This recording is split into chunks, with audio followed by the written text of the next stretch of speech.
Bonjour à tous, j'espère que vous allez bien. Je suis ravie de vous retrouver aujourd'hui dans ce nouveau numéro du Sky Eco, le magazine qui raconte toutes les aventures économiques du territoire de Saint-Quentin-en-Yvelines. Alors pour cette nouvelle édition, aujourd'hui nous nous trouvons à l'école 2600.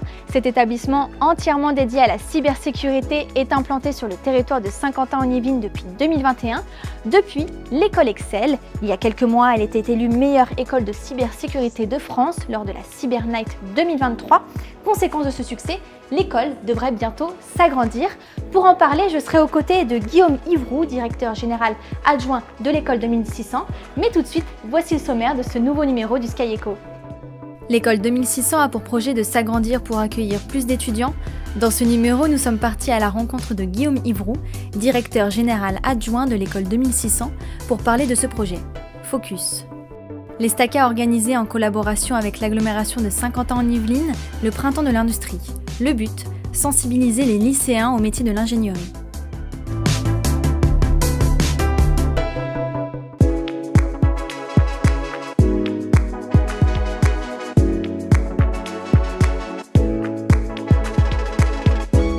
On en parlait en début d'émission, l'école 2600 forme les futurs spécialistes de la cybersécurité. Présent depuis 2021 à Saint-Quentin-en-Yvelines, l'établissement connaît un fort succès, si bien que l'école devrait bientôt s'agrandir. Pour en parler, je suis aujourd'hui en compagnie de Guillaume Yvroux. Bonjour. Bonjour. Vous êtes donc directeur général adjoint de 2600. Tout à fait. Alors vous pouvez nous expliquer ce qu'est l'école 2600 ? Et effectivement, 2600, c'est avant tout un groupe qui rassemble deux entités. Une école qui forme des alternants 100% en apprentissage à la cybersécurité sur un cursus de 3 ans qui mène à un titre RNCP de niveau 7, donc qui est équivalent à un bac plus 5. Mais c'est aussi une deuxième entité, 2600 Online, qui forme à la cybersécurité en ligne d'une façon un peu disruptive dans la mesure où on fait de la certification de micro-compétences. Quels sont les débouchés de l'école ? Eh bien écoutez, on a deux publics différents. 2600 permet de couvrir un spectre qui est relativement large au profit de deux publics. L'école a pour vocation de former des jeunes qui ont déjà un bac plus 2 à la cybersécurité. On leur donne un panel de compétences qui est très vaste et qui couvre la totalité du spectre de la cybersécurité. La cybersécurité se conçoit dans nos plannings de formation vraiment comme un élément central dès le début du cursus. Et donc, on va les former aussi bien sur des thématiques de ce qu'on appelle Blue Team, donc plutôt ce qui est défensif, que Red Team, ce qui est offensif, ou gouvernance, ce qui est plutôt lié aux problématiques de conformité et de respect des réglementations. Si bien qu'à la sortie, en fait, un élève a vu un certain nombre d'éléments dans les trois thématiques, et ce qui lui permet de s'insérer correctement sur le marché de l'emploi, que ce soit pour du SOC, que ce soit pour du pentest, si des choses plus offensives, ou de l'audit, ou bien devenir assistant RSSI ou RSSI d'un groupe ou d'une entreprise. Combien d'élèves est-ce que vous formez chaque année ? À l'heure actuelle, nous avons environ 300 élèves au sein de notre école. On aura à l'été 2024 notre première promotion qui sera diplômée et qui arrivera sur le marché de l'emploi. Oui, donc pour le moment, c'est un fort succès, si bien que d'ailleurs, d'après ce que j'ai compris, vous devez vous agrandir dans les prochaines années. C'est tout à fait ça, effectivement. Nous aurons l'opportunité de nous agrandir très prochainement. Alors, je vous rassure, on est l'implantation, le campus 2600, l'implantation est forte au sein du territoire de Saint-Quentin-en-Yvelines, avec lequel nous avons des liens forts, aussi bien au niveau de l'écosystème qu'avec les différentes entreprises. Et effectivement, nous allons pouvoir nous agrandir, pas très loin d'ici, mais quasiment juste en face de notre établissement actuel, puisque nous serons présents dans l'actuel musée de la ville au niveau de la médiathèque. Ça va nous permettre de répondre aussi à une sollicitation forte, puisque nous avons été élus à la fin 2023 meilleure école cyber de France. À la Cyber Night. Exactement, à la Cyber Night organisée par République IT. Et effectivement, c'était une belle reconnaissance, mais aussi c'est une responsabilité. Nous avons de plus en plus de jeunes qui viennent frapper à notre porte avec cette volonté de participer et d'être formés dans un esprit d'excellence en matière de cyber. Donc pour répondre à cet appel-là, à ce besoin, bien effectivement, nous avons eu l'opportunité de nous agrandir. Notre objectif est d'à peu près avoir un total de 400 à 450 étudiants à la rentrée de septembre 2024, tout en gardant bien évidemment le niveau d'excellence et d'expertise qui fait notre force, qui nous a permis d'être reconnus et qui a été justement reconnu lors de cette Cyber Night où on a obtenu le prix de la meilleure école cyber. Et qu'est-ce que ça va changer pour l'école 2600, cet agrandissement? Pas grand-chose ou au contraire, ça va ouvrir plus de portes? Les nouveaux locaux vont nous permettre, et permettre bien évidemment aux étudiants, d'être un peu plus à l'aise pour suivre leurs cours, aussi pour réaliser les travaux de recherche et d'innovation qui font partie de leur cursus de la première à la dernière année. Et bien évidemment, ça va aussi nous permettre d'accueillir d'autres intervenants qui vont proposer d'autres thématiques en matière d'enseignement axés sur la cyber.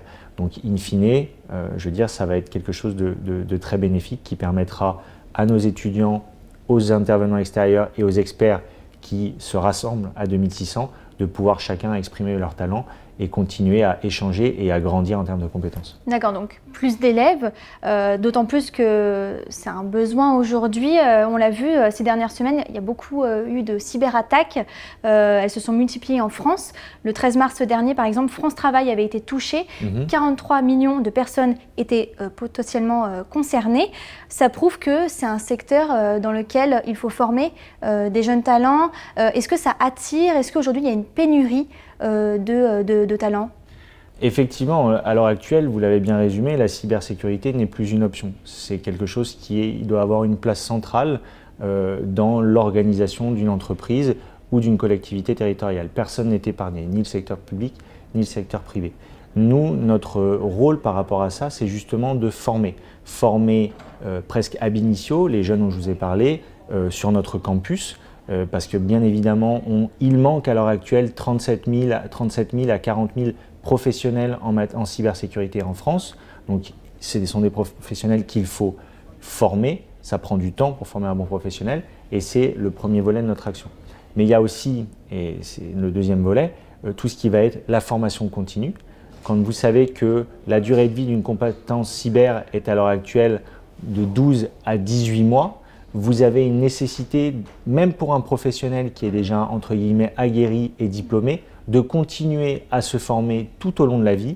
Et c'est là qu'intervient notre plateforme de formation en ligne avec un programme qui se veut vraiment axé pour une formation au juste besoin et une certification de micro-compétences. 2600 a, on va dire, cet objectif un peu ambitieux de répondre sur le long terme avec de la formation en alternance et sur du court terme avec de la formation online au profit des entreprises. On essaye, notamment par des actions de journée porte ouverte, comme celle qu'on va mener à la fin de la semaine, samedi 23 mars, on essaye de faire connaître au plus grand monde la cybersécurité, ses débouchés, le spectre, le camailleux qui existe en matière de compétences. C'est aussi notre vocation que de transmettre ça aux jeunes pour qu'ils puissent être les acteurs de demain et les cyberdéfenseurs de demain. Alors, si on est intéressé par la cybersécurité, comment est-ce qu'on fait pour intégrer l'école 2600? Eh bien, le plus simple, c'est déjà de venir nous voir samedi. Vous pouvez vous inscrire sur notre site internet et vous serez bien évidemment les bienvenus pour des questions, pour une orientation particulière. Et sachez en tout cas qu'avec grand plaisir, on vous accueillera et on vous montrera ce que c'est que la cybersécurité à 2600. Eh bien, merci beaucoup. Avec plaisir. Et nous, on continue ce numéro avec ce reportage à l'Estaca où se déroulait le printemps de l'industrie. Regardez.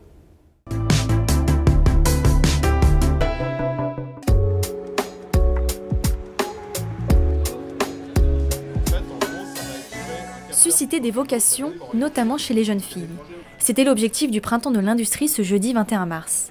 Organisé par l'Estaca en collaboration avec l'agglomération de Saint-Quentin-en-Yvelines, une centaine de lycéens sont venus découvrir les métiers de l'ingénierie dans l'établissement. Au programme, rencontres avec des entreprises du territoire et découverte des associations étudiantes de l'Estaca, mais aussi visite de l'établissement. Aujourd'hui, on est dans un contexte où on pense qu'on manque à peu près de 10 000 ingénieurs par an. Donc les entreprises sont vraiment, elles ont un gros besoin de recruter des ingénieurs. Donc l'idée, c'est d'expliquer ce que c'est que le métier d'ingénieur, parce qu'on pense aussi que les lycéens ne savent pas forcément ce que c'est qu'un ingénieur. Et donc de leur faire découvrir à travers des témoignages ce que font des élèves ingénieurs, ce que font des ingénieurs en activité, on pense que ça peut effectivement susciter des vocations. 6 entreprises étaient présentes. Parmi elles, Thales et FEV. J'ai souhaité y participer déjà de 1 parce que c'était à l'Estaca et que je suis un ancien Estaca, donc j'ai à cœur de revenir là où tout a commencé pour moi. Et puis aussi parce que justement je pense que l'industrie française a besoin justement de rayonner auprès des plus jeunes. Moi, je suis venu pour passer un message pour les jeunes lycéens. Ça me tient à cœur. Le parcours du lycéen pour arriver à ses objectifs n'est pas simple. Et apporter le plus tôt possible dans leur formation une vision qui leur permet de se projeter, pour moi, était très importante. Les associations étudiantes de l'Estaca étaient aussi au rendez-vous. Elles présentaient certains de leurs projets aux lycéens, une autre manière d'attiser leur curiosité.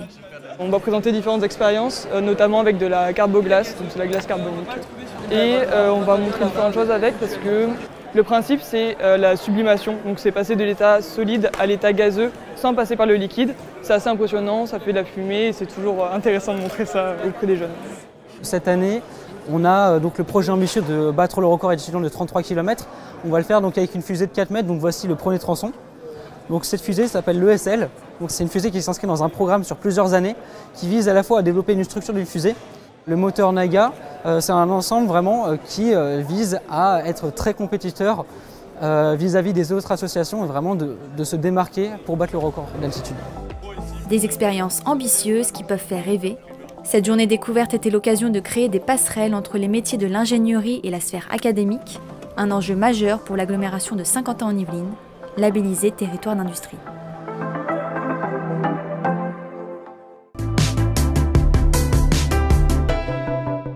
On termine ce numéro avec l'agenda. Ce mois-ci, ne manquez pas Techinov, le rendez-vous de l'écosystème francilien de l'innovation. La prochaine édition aura lieu le 26 mars prochain au Parc Floral de Paris. Partenaire de l'événement, Saint-Quentin-en-Yvelines aura un stand pour l'occasion. Une conférence sur le thème des Jeux Olympiques et Paralympiques à Saint-Quentin-en-Yvelines est programmée à 15h20, l'occasion d'échanger à propos des opportunités business et des expérimentations notamment. Le Salon Global Industrie 2024.